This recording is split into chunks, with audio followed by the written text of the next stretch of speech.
Yan mga karag, meron tayong MT-15 dito. Yan. At ang issue naman nito ngayon nakamatay-matay. Di na dito to, tinutulak na lang. Ito yung ginawa nating dashboard. Yan. Ngayon, naulanan siya. Ayaw ng mandar. Ngayon, ito, sinarge yung battery kasi nalobat. Sinarge yung battery. Ayan. Ngayon, mandar na siya. Pinalitan ko yung spark plug. Ayan. Ngayon, ayan, mandar siya, di ba? Ayan. Pero, namamatay. At yun, may check engine. At ito, checkin natin kung anong problema na itong check engine na to. Namamatay. Okay naman siya. Pero pag binigyan mo ng gas, no, mamatay.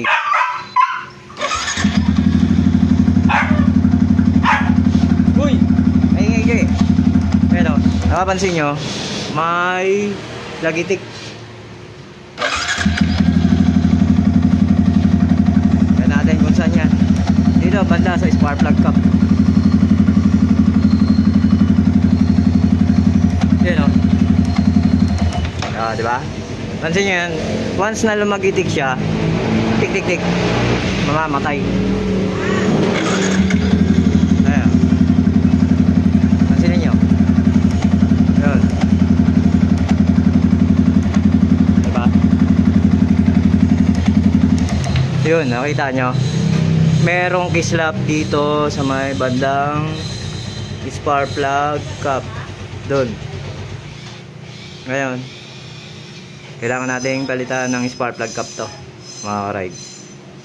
Okay, let's go.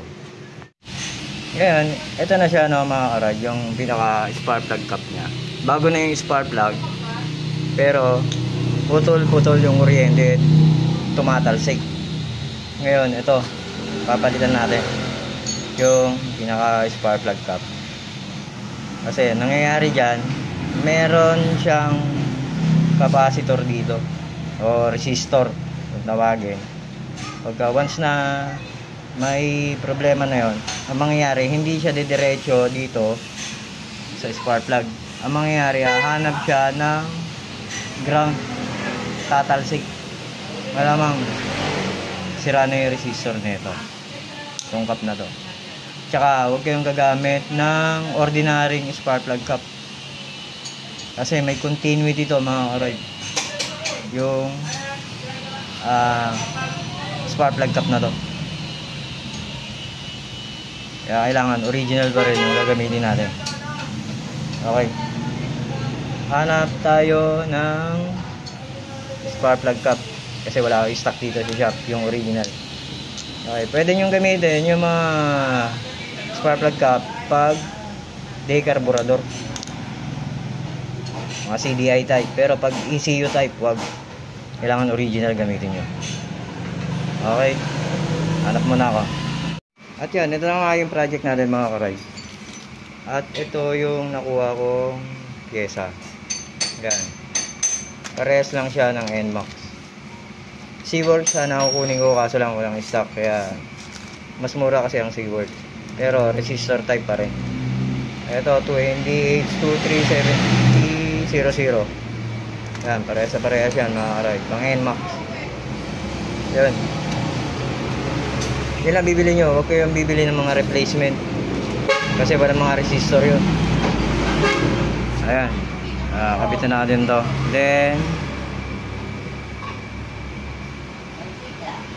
tingnan natin kung palyado pa or namamatay itong motor na to.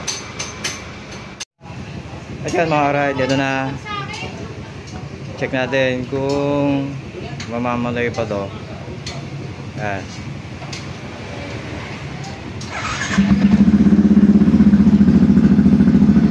Okay. Kasi kanina pag piniga ako to, mamamatay.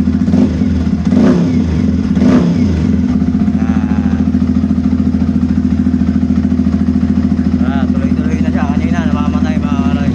Yun lang, palitan nyo to pagka may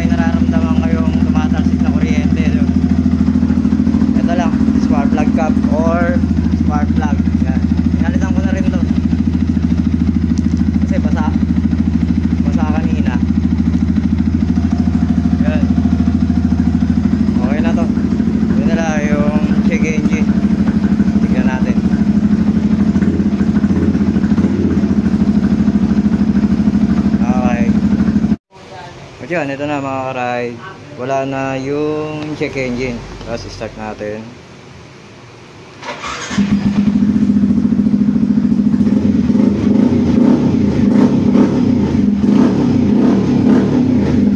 Okay.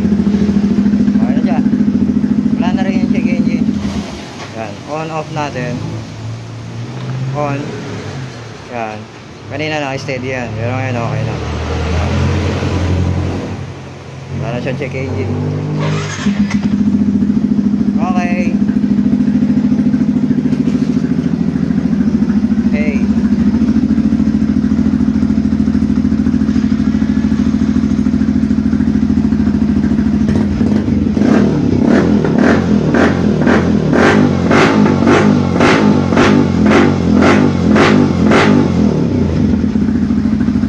Hindi na siya namamatay.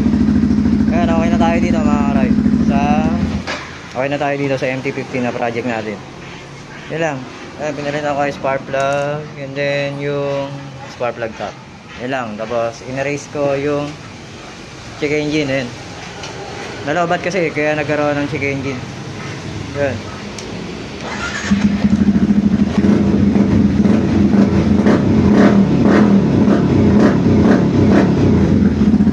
Okay. Job done mga ka-ride. Peace out.